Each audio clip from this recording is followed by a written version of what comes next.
Hi again, and Passover Sameach. I hope you will enjoy making the matzah and eating it above all. Usually, people dread eating matzah all week, but when you do it your own by yourself, it is so much tastier that it's worthwhile, you know? So, first thing, you start with a clean oven, as I was saying before. The rack has to be really clean, no leaven in the oven at all. And then prepare ice water. I put here water with ice cubes in it for a while now, so it is really cold. And that is to keep the flour not to expand too quickly, and it makes it more crisp. It makes the matzah crispier. Then I pour third of a cup without the ice.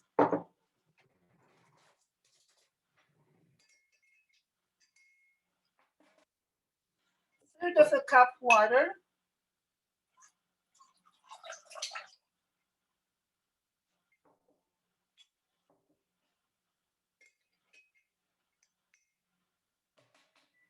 Then 2 tablespoons olive oil.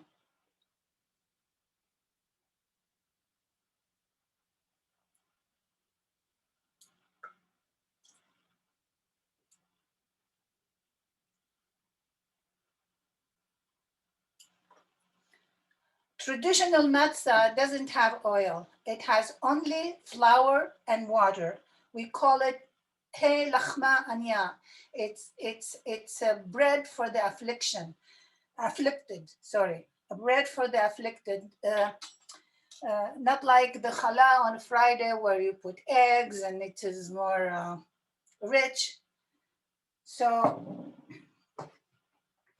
this is the bread for afflicted people who are on the run. And so you switch the water with the oil.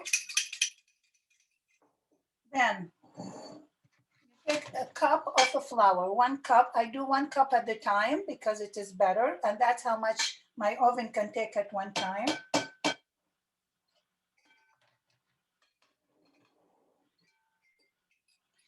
Now we pour it in slowly and swish the flour with the liquid.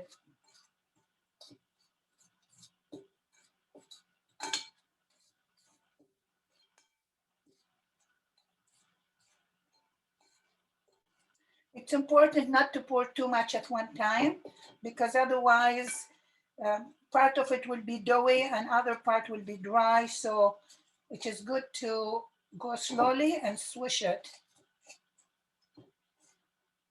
And if it is too much, if it gets too doughy, then don't use all the liquid. It all depends what kind of a flour you use. Everything is important. I usually use just all-purpose flour, and the bread flour is harder and it might need more water. So you have to decide yourself how to get it just like that, like dough.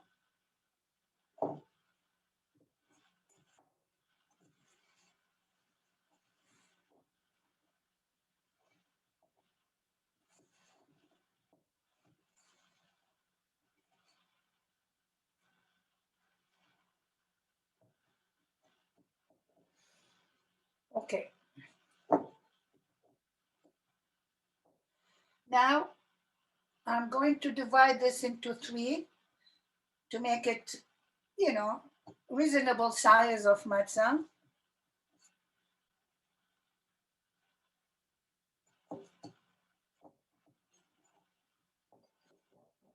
As you can see, I couldn't use all the water because it was just right. And now it is important to cover it so it won't dry by the time we reach the end. Okay. On a dry surface,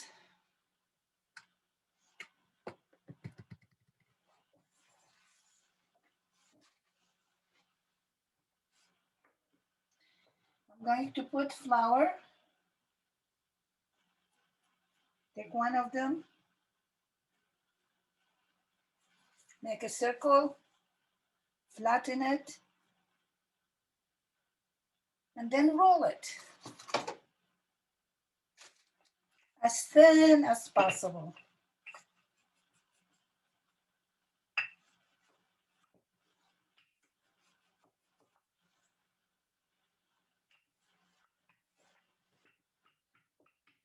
As round as possible.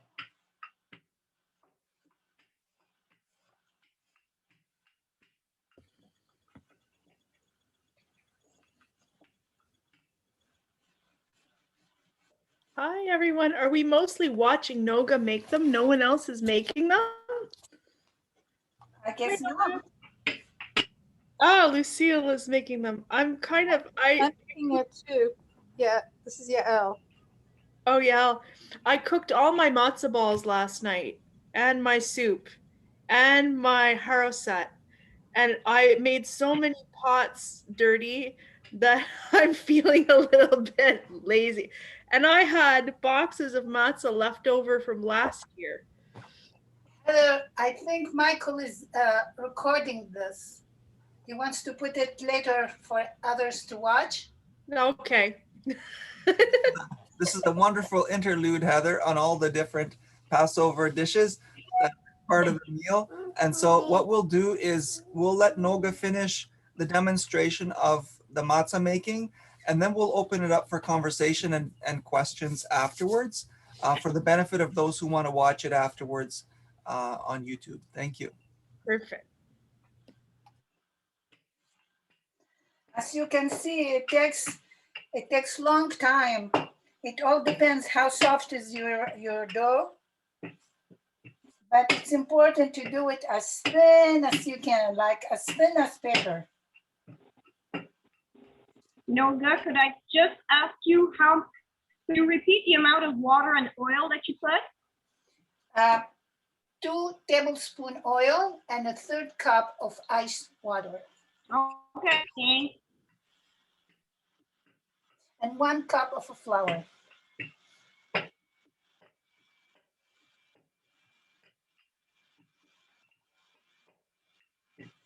Okay, I think I got it as thin as I can. You see, it's like paper thin.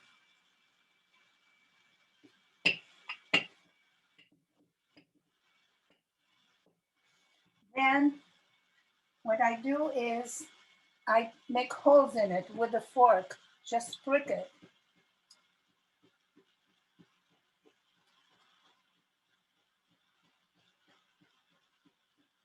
All over, and that would make air pocket to be in the middle. Otherwise, it will be flat, or it will bulge in the middle, and then it will be 2 layers. And now what I do, I like to brush the flour out so it won't be floury when we eat it.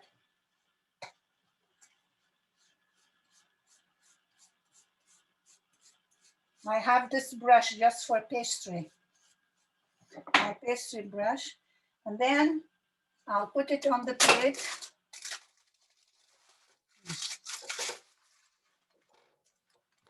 And cover it with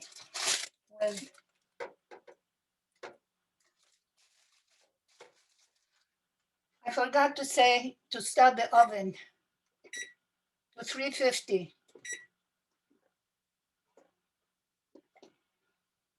So when we put it in, the oven should be at least 350.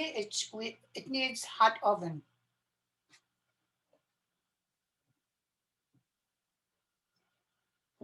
So we will deal with the second one the same, and then the third one the same. Flour on the counter.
Mom, do you put flour on the pan or it doesn't stick? No, it's just on the counter when you roll it, so it won't stick. Okay. I used a flour called Red Fife. It has less gluten in it. So I don't know how it's going to turn out, but we'll see. Let me know. Yeah. You know, you can do your own innovation if you find any way to do it better for yourself, you know. So here I'm brushing again the extra flour.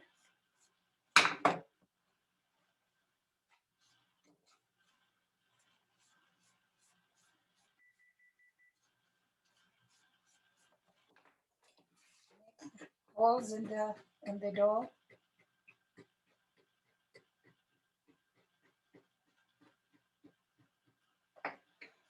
I put wax paper on top of the other one so they won't stick. I'm putting it there on top of it. And now the third one.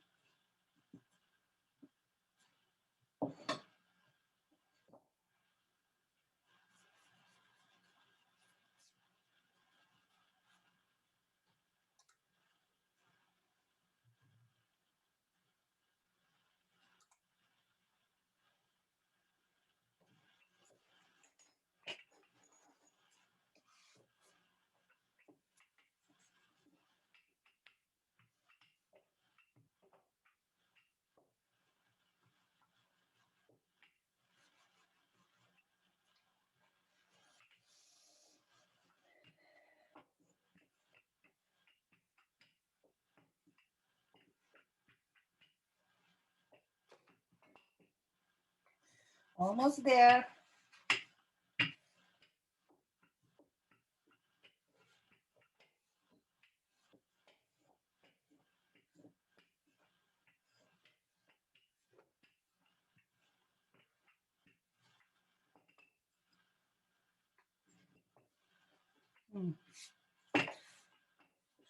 Sometimes the dough is much easier to roll, you know. It all depends on the weather and which kind of oil we are using, and you know. So there can be variation, but that's the basic way to do it.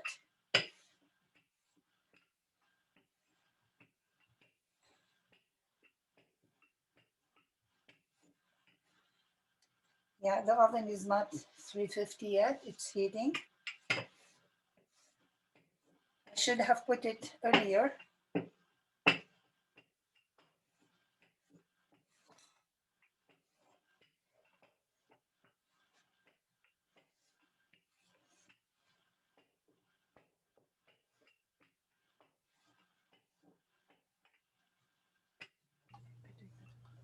Perhaps while we're waiting for the oven to finish preheating, now would be a good time if anybody has a question. Yeah, as you can see, it is as thin as paper, really thin. So Noga, will you be baking the matzah on top of wax paper in the oven so that it doesn't stick to the whatever you're putting in the oven in? No, I put it straight on the rack. Okay. I'll show you. I'll move the computer to put it where you could see. Excellent. Yeah, so now it is 195. Soon it's going to be, but now you know, I have to cover it so it won't dry, because if it dries, it won't be good. Sorry. You don't put it on a baking sheet, Mom? No, Oh, you can try. yeah. I think that it's so thin. I don't think I'm going to cover it until the oven will be hot, and that's it. Noga, Yeah. would it be still kosher? Like, would it still be considered kosher if you added some kind of spices maybe to the flour mixture? you know, it is not matter of kosher. The point is that it is afflict to express affliction. I'm putting olive oil only because we are having communion and the Lord's body is holy.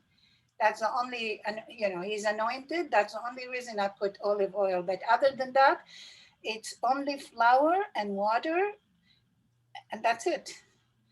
Because that's what it symbolized, that people were on the run. They were being afflicted. And they were to get out and go and live, you know, not taking care of themselves or whatever they need, but um, without delay, to pack everything and go. So, but of course, now we are not in the same situation. You can do whatever you want. You can put salt, you can put whatever you want. You can make gourmet matzah. I guess, yeah, we can. Uh, like in the store, they sell egg matzah. So there are some that they put eggs in it. So, you know, how much, I don't know. I never tried to do it with eggs. Noga, I've heard that the reason that you cook it right on the rack is also because it makes lines in it.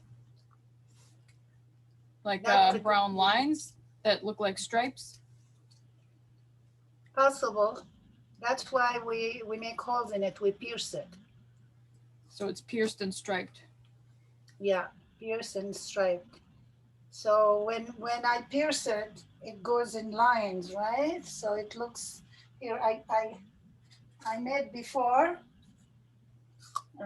today, so you can see it's ready. There is line and it is pierced. There is another one. Mm-hmm.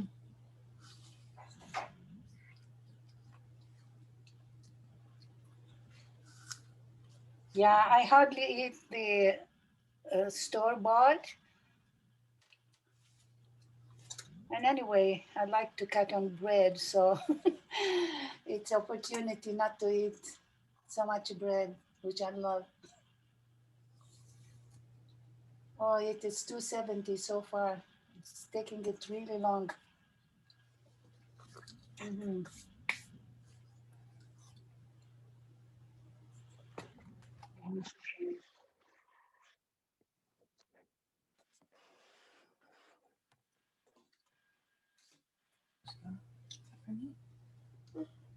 Can you all hear very well? Yeah, because I didn't put the loudspeaker. Yes, it's very good. Mhm.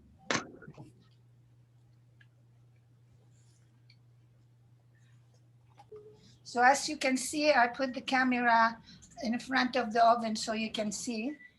And yeah, and it is clean, as I said. And now I'm going to put them one by one.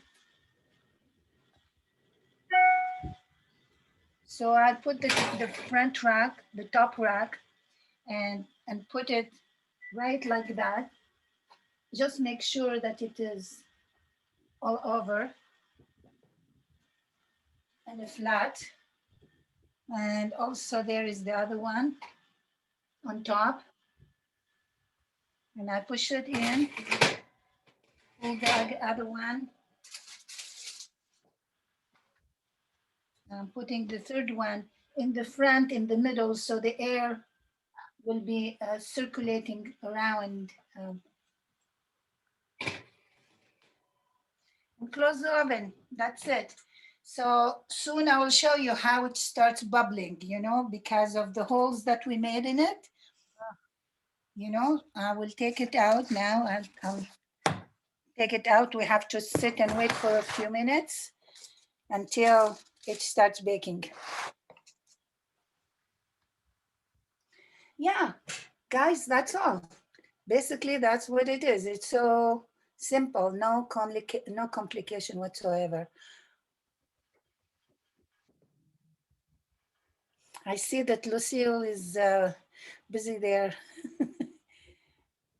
Yeah, very good. Noga, when it's so thin, how do you keep it from ripping or getting a hole when you try to put it in the oven?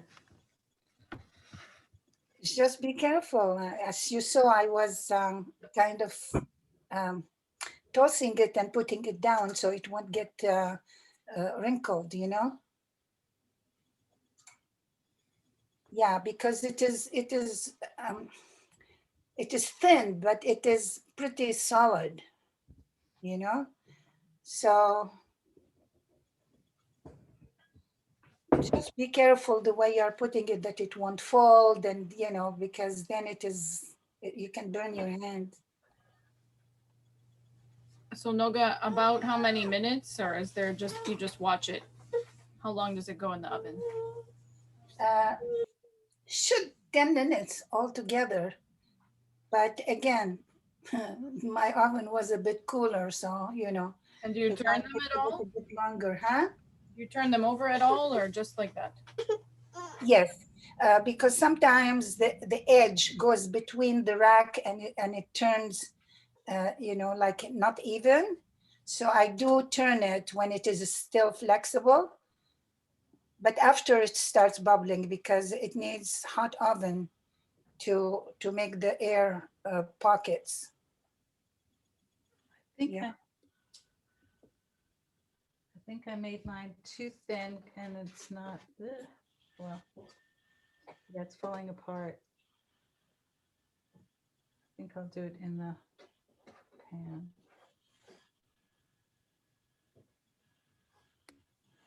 Yeah, it's almost there. It's 325, almost 350.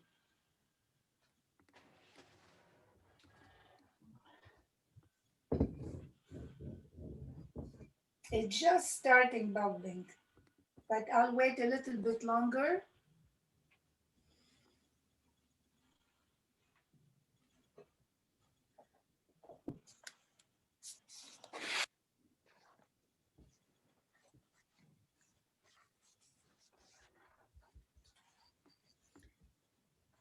Yoga, for a big family, we need a lot of matzah. Can you see it? Can you see it in the oven?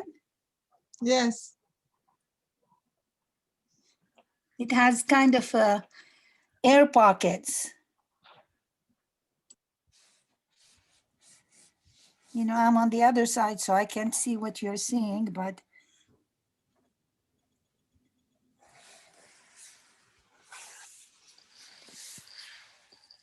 yeah.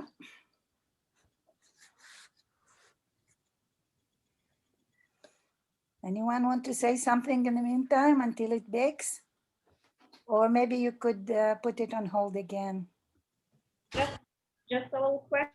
You poke it everywhere with a fork, or did you poke it with a fork? Yeah, I poked all of them. Okay. Yeah. Yeah, my oven's ready, so that's going in right now.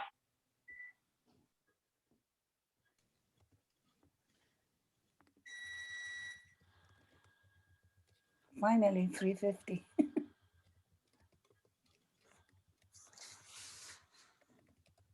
Yeah, now you can see the bubbles even more. Can you see it?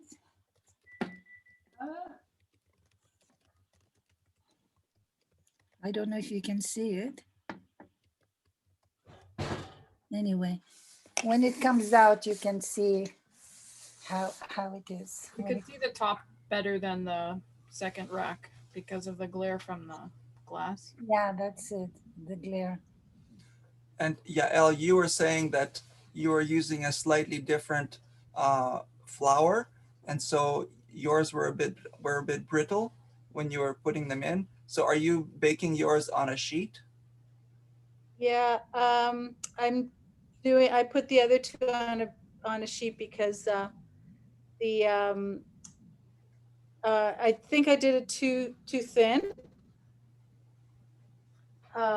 So, and I just tried 2 on the sheet and then 1 I tried on the rack. I hadn't cleaned the rack well, but even so, it just wasn't gonna work. So I might have done it just too thin. But Okay. it's also like a really, it's not like a white flour. It's called red fife. It's one of these ancient grains Mhm. from the old country, apparently, those kind of grains. And they have less gluten in them. So once you take yours out, you'll have to let us know how they turn out. Yeah, So Yeah. what is the name of the flour you're using, Yael? called red fife. Is it, Fife. is it a form of wheat flour or a It's a different? wheat flour. Okay. It's just yeah, it's more of an ancient grain that hasn't been processed Mm. to the extent that white flours have been. Now you can see I'm opening the oven. You can see that it is bubbled. You see? I'm turning it on the other side just to be, oops.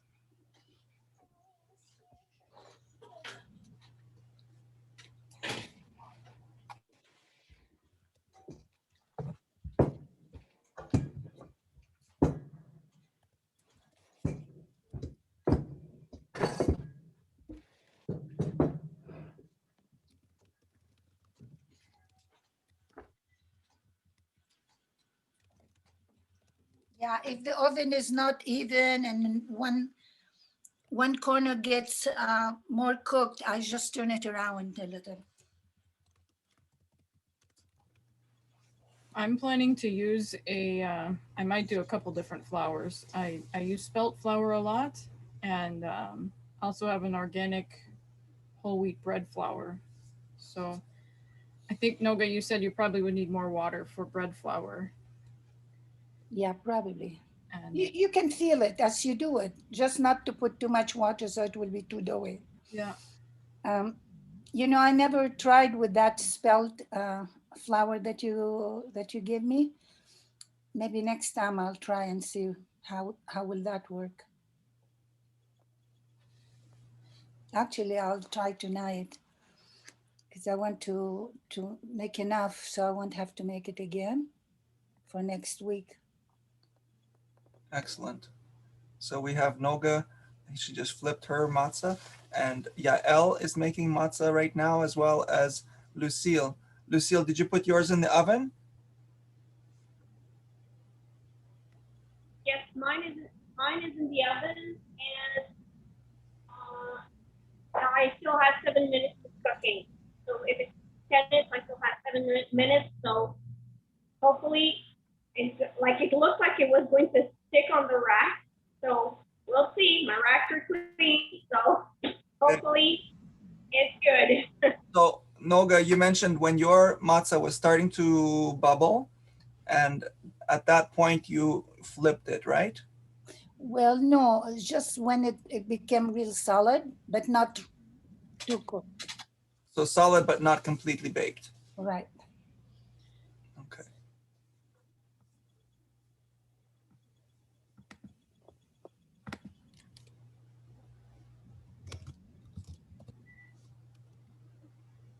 Last year, when everybody was, I looked at Nova when she was making some, and I had not done mine. I was looking and I saw that people were making it, and I was saying, "Oh, I wish I could have done it."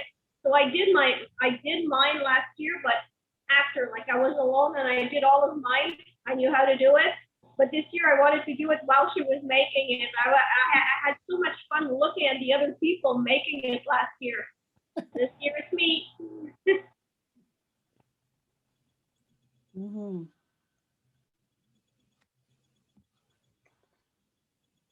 Heather, did you make it last year? I did. Yeah. Yeah, but it turned out really hard and rubbery. So I don't know what I did wrong. Maybe my water wasn't cold or Or you put too much water? maybe.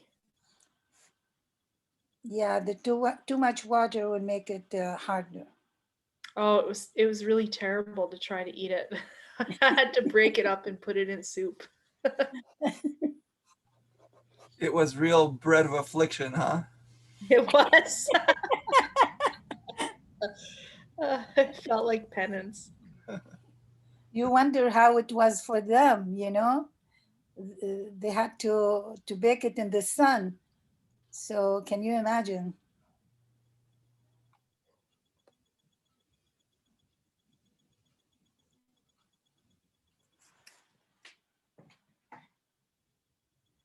Okay, I'm gonna check on it.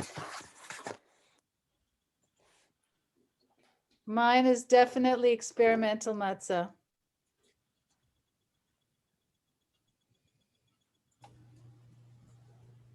Okay, history in the making here. Lots of learning as we go. You see?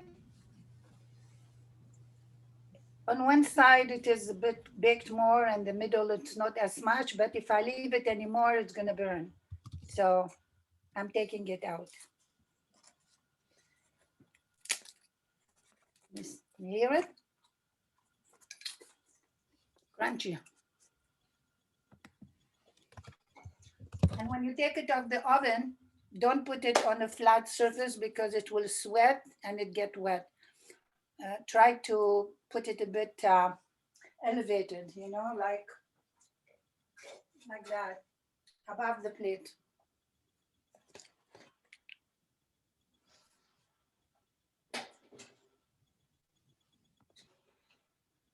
This one is not as done. Noga, if we put it also on maybe a cooling rack, would that also work? That's what I usually do. Okay. But I didn't wash another extra rack, so I don't want to put it on dirty rack. And you mentioned that the original matzah was baked in the sun. Yeah, They didn't have something to cook it on. right. They couldn't. They didn't have time.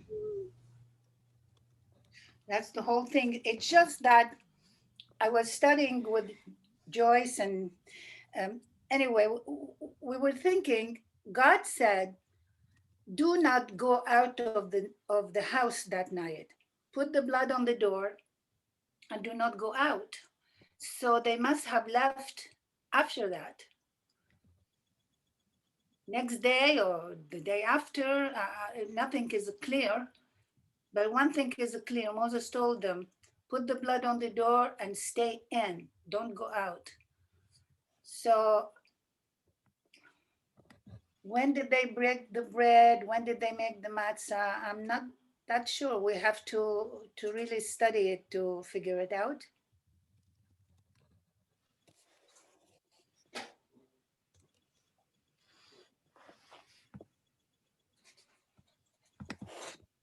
Well, one question I have is the first 2 days of Passover are Shabbats.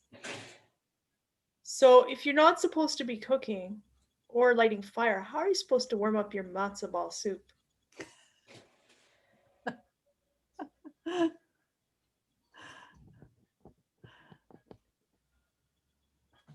I don't think they used to have matzo ball soup when they did that. This is my dilemma even now. Because when I was small, they had the provision for it. They had a kind of fireplace pit where they use, I guess, a special kind of coal because it burned all night. So they used to cook the dish and put it and cover it with big towel and leave it all night on the charcoal. And they would put even the eggs underneath the towel, you know, on top of the pot.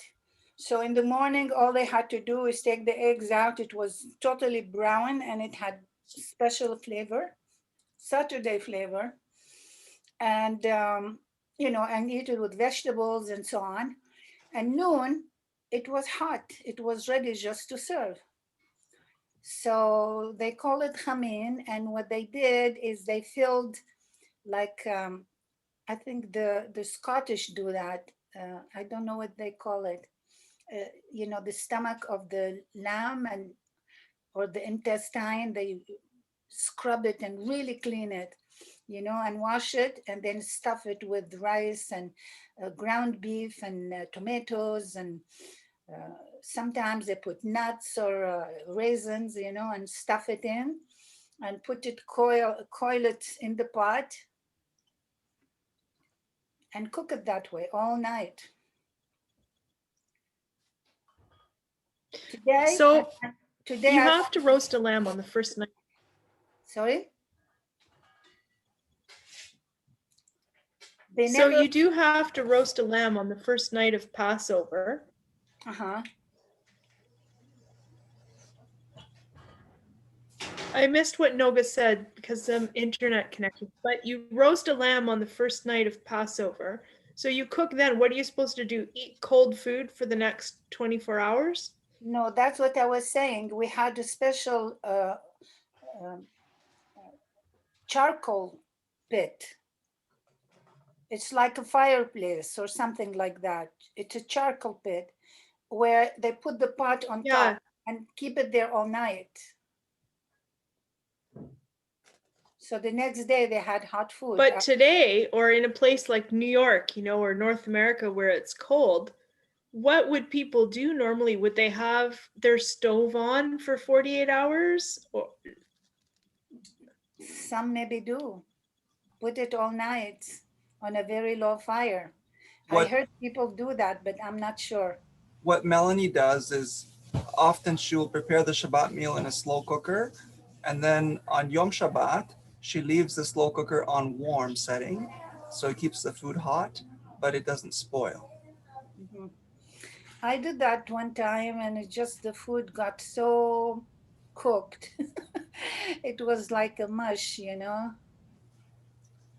When you're talking about chicken, the more you cook it, the more tender it is. So uh, the chicken is always excellent in the slow cooker.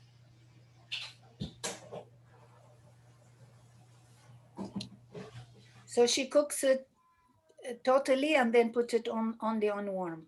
So for Erev Shabbat, for welcoming Shabbat, she'll put the chicken Thursday night into the slow cooker after she has seasoned the meat and everything and prepared it. And she'll put it to cook overnight. Sometimes she'll add potatoes and vegetables. Other times she won't, or just a little bit of water just so that creates a chicken gravy and leaves it in overnight. And then all day Friday, she keeps it on the warm setting. And then when we sit down to eat the meal, Friday night, the food is nice and hot. But what about Saturday noon?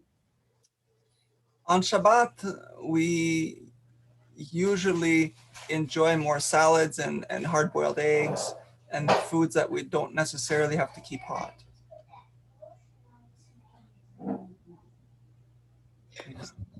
so this Shabbat, the Seder is Saturday night, this Passover.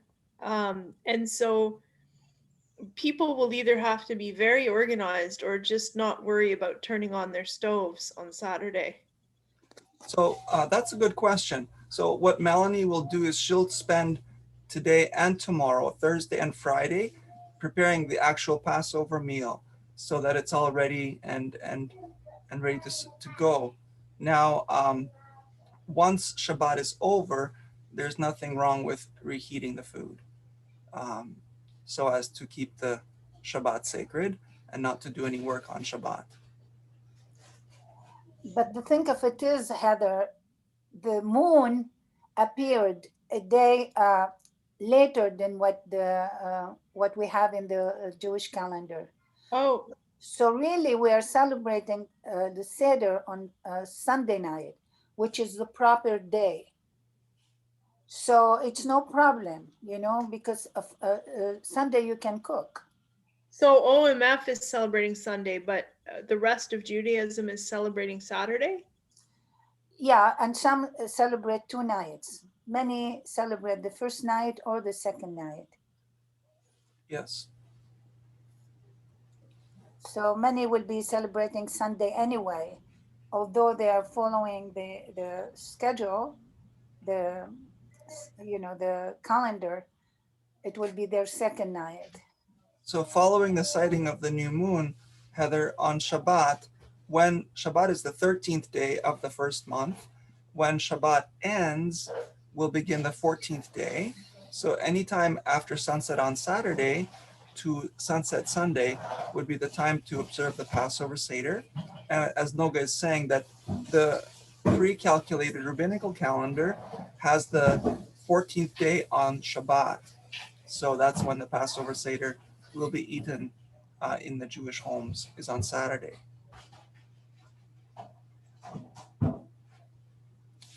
If there's no other questions regarding the matzah, then we'll prepare to stop the recording. Noga, do you want to just show us the matzah, the final product, one more time?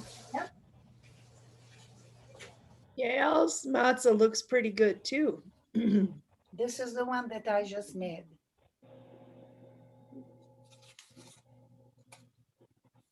So you can see it's there's air pockets, which makes it crispy. Mom, I'm going to break a piece. Can you see?